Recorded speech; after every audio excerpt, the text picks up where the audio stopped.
Hey, when it comes to your relationship, is it ever a good idea to have a third single person living in the same house? Well, it's a situation that has been troublesome for many high-profile people. Take, for example, Arnold Schwarzenegger, a guy who had an affair, of course, with someone who lived in their house. And Jude Law had an affair with the kid's nanny.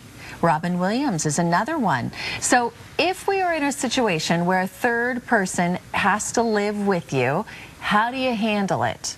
Dating coach and marriage counselor Carolyn Bushong is the author of The 7 Dumbest Relationship Mistakes That People Can Make.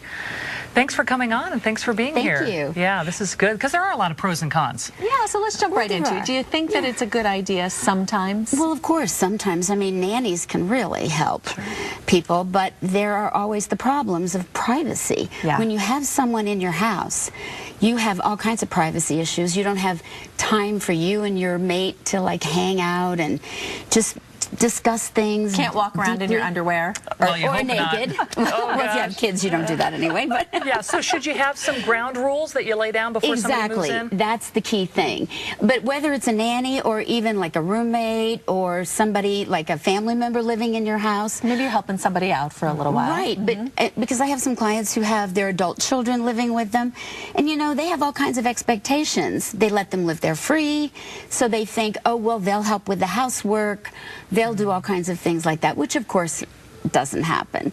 And then even with roommates, you think you're spending a lot less money because of that. And I have a client who her roommate didn't pay the internet bill.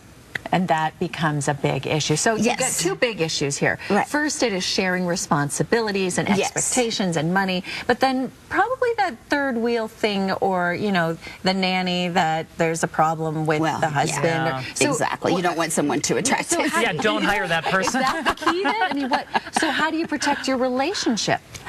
Well, first of all, you have to make deals. All right. And I have clients who have nannies who it seems like they put the nanny in their house and the nanny's like, what's my schedule? And they're like, well, I'm figuring it out as I go along. Oh, no. No. You have to have everything. You have to be super organized. You have to have it all planned out.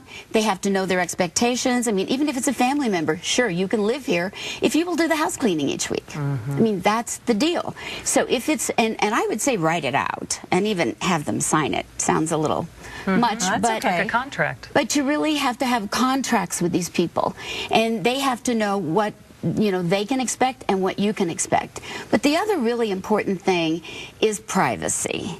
And you have to know that there's one night or 2 nights that this extra person isn't going to be in your house.